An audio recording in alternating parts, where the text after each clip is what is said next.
নির্বাচনের পর থেকে সেই গণভোটের জনরায়কে নানাভাবে অগ্রাহ্য করার এবং বাতিল করার, গণভোটের যে অধ্যাদেশ সেই অধ্যাদেশকে বাতিল করার নানা ধরনের চেষ্টা চলমান রয়েছে। আমরা দেখছি যে এখন অনেক যারা ক্ষমতায় আছেন তারা গণরায়ের বিরুদ্ধে অবস্থান নিতেও দ্বিতীয়বার ভাবছেন না। তারা নানাভাবে এ নিয়ে বিনিয়ে গণভোটের বৈধতাকে প্রশ্নবিদ্ধ করছেন এবং জুলাই সনদের বৈধতা নিয়ে প্রশ্ন তুলছেন।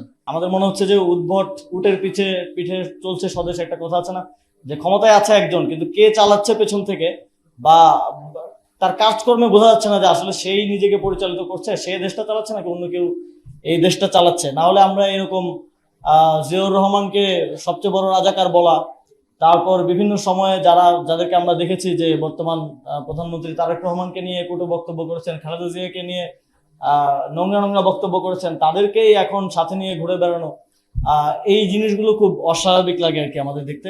তো আমরা দেখতে পাচ্ছি যে নতুন সরকার ক্ষমতা গ্রহণ করার পর থেকে এখন পর্যন্ত কোনো বিষয়েই তারা আসলে সেরকম সাফল্য আমাদেরকে দেখাতে পারেনি। যদিও আপনারা হয়তো বলবেন যে ইশতেহারের কয়েকটা বিষয় বাস্তবায়িত হয়েছে, আসলে বাস্তবায়িত হয়নি। পাইলট প্রজেক্ট বা আমি একটা ইশতেহার দিলাম, সেটার একটা ছোট অংশ দিয়ে শুরু করাটা, এটা 5 দিনেও করা যায়, এটা এত বড় কোনো সাফল্য না। এটা বাস্তবায়িত হলে তারপর আমরা হয়তো বলতে পারবো, যদিও সেগুলো দলীয় এজেন্ডা। আমাদের আমরা দেখছি যে দেশে যে চ্যালেঞ্জগুলো এসেছে এই নতুন সরকার আসার পরে, এক হচ্ছে ঈদ যাত্রা এবং ঈদের সময় এটার ম্যানেজমেন্ট আমরা দেখেছি ভয়াবহ রকম মিসম্যানেজমেন্ট হয়েছে।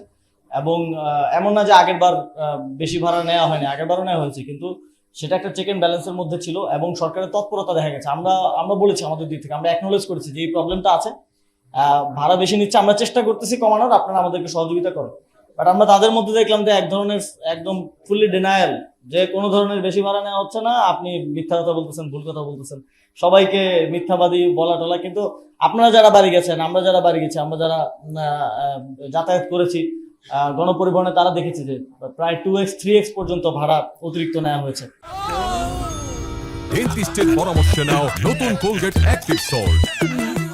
গভর্নমেন্টের পারচেস কমিটিতে প্রায় প্রতি পারচেস কমিটিতে দুইটা জিনিস কমন থাকতো, তেল এবং গ্যাসের আমদানির অনুমতি দেয়া, যে এত ব্যারেল তেল, এতটুকু গ্যাস, এটা আমদানির অনুমতি দেয়া। কারণ যেহেতু টাকাটা ব্যাংকের রিজার্ভ থেকে যায়, ফলে ওইটা সরকারের একটা অনুমতি লাগে যে কোনো প্রতিষ্ঠান এটা দেশের বাইরে থেকে আমদানি করার ক্ষেত্রে। তো সেখানে সবসময় 2 মাসের অ্যাটলিস্ট পরবর্তীতে অথবা 3 মাস পরে সারের আমদানিটাও এইভাবেই হয়, যে 3 মাস পর্যন্ত সারের মজুরটা বা 6 মাস পর্যন্ত সারের মজুরটা সিকিউর করে আমদানির প্ল্যানটা করা হয় বা অনুমতিটা দেওয়া হয়। তো আমি যদি একদম কমও ধরি, অ্যাটলিস্ট 2 মাসের অয়েল রিজার্ভ বাংলাদেশে থাকার কথা, কিন্তু আমরা দেখছি নতুন নতুন ট্যাঙ্কার জাহাজ এখনো আসছে এবং আমরা দেখেছি যে হরমুজ প্রণালীতে ইরান বাংলাদেশের ভেসেলগুলোকে, ট্যাঙ্কারগুলোকে কিন্তু প্যাসেজ দিচ্ছে, আসতে দিচ্ছে। তাহলে 1 মাস যেতে না যেতেই কেন তেলের সংকটটা হলো? তার মানে নিশ্চয়ই কেউ মজুত করছে, নিশ্চয়ই যে বড় বড় কোম্পানিগুলোকে সরকার আমদানির অনুমতি দেয়, তারা এবং তাদের যারা ভেন্ডর আছে তারা মজুত করছে। কিন্তু আপনারা দেখেন যে সরকারের এখন পর্যন্ত এত অভিযান চালানো হয়, কোনো বড় প্রতিষ্ঠানের তেলের মজুদে কি এখন পর্যন্ত অভিযান চালানো হয়েছে কিনা, বা সেটা সিজ করে বাজারে উন্মুক্ত করা হয়েছে কিনা, বা তাদেরকে বাধ্য করা হয়েছে কিনা বাজারে তেলটা উন্মুক্ত করার জন্য? করা হয় নাই। না করা হওয়ার একটাই কারণ হইতে পারে, সেটা হচ্ছে তাদের সাথে আপনাদের যোগসাজশ আছে, আপনাদের মন্ত্রীদের বোঝাপড়া আছে, যে তুমি 5 টাকার তেল যদি 10 টাকা বিক্রি করো তাহলে 2.5 টাকা আমার, 2.5 টাকা তোমার। Simple equation. এটা বোঝার জন্য অনেক বেশি জ্ঞানী কিছু হওয়ার প্রয়োজন নাই। তো এক্ষেত্রে আমাদের মনে হয় সরকারের শুধুমাত্র অব্যবস্থাপনা না, সরকারের এখানে এই যে পুরো সিন্ডিকেটের যে দুর্নীতির যোগসাজশ, সেটার সাথে সরকারের বিভিন্ন অংশের অংশগ্রহণ রয়েছে বলে আমরা মনে করি। এই সরকার গঠন হওয়ার পরে বিগত সরকারের একটা বিশেষ সিচুয়েশনে করা যেই অধ্যাদেশ, স্থানীয় সরকার অধ্যাদেশের যেই পরিবর্তনটা করা হয়েছিল, আপনারা জানেন আওয়ামী লীগের প্রতিনিধিরা ছিলেন বিভিন্ন জায়গায় এবং তারা পালিয়ে গিয়েছিলেন, ফলে স্থানীয় সরকার প্রতিষ্ঠানগুলো খালি হয়ে গেছিল। ফলে তাদেরকে অপসারণ করার জন্য তখন সরকারকে এই ক্ষমতাটা দেওয়া হয় যে সরকার চাইলে যে কাউকে প্রশাসক হিসেবে অপসারণ করতে পারবে, আবার যে কাউকে প্রশাসক হিসেবে বসাতে পারবে। কিন্তু সেই প্র্যাকটিসটা কিন্তু অন্তর্বর্তীকালীন সরকার সেই অর্থে করে নাই। খুব স্বাভাবিকভাবে অন্তর্বর্তীকালীন সরকারের ইচ্ছা ছিল নির্বাচন দেওয়ার, সেটাও হয়নি বিএনপির বাধায়।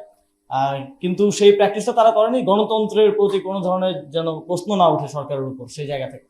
কিন্তু আমরা দেখলাম যে বিগত 17 বছর বা জন্মের পর থেকে যারা নিজেদেরকে গণতন্ত্রের ধারক বাহক বলতে পছন্দ করেন এবং যাকে গণতন্ত্রের আইকনই বলা হয় একরকম, মহাসচিব যিনি এখন স্থানীয় সরকার মন্ত্রণালয়ের দায়িত্বে আছেন, তিনি নিজে একদম জেলা পরিষদ এবং শুনছি সামনে উপজেলা পৌরসভা পর্যায়েও প্রশাসক নিয়োগ দেওয়া হবে। প্রশাসক নিয়োগ দেওয়ার মাধ্যমে গণতন্ত্রকে ভুলুণ্ঠিত করছেন এবং আমরা দেখছি যে যাদেরকে প্রশাসক তাদেরকে নিয়োগ দেওয়া হয়েছে যারা তাদের ক্যান্ডিডেট।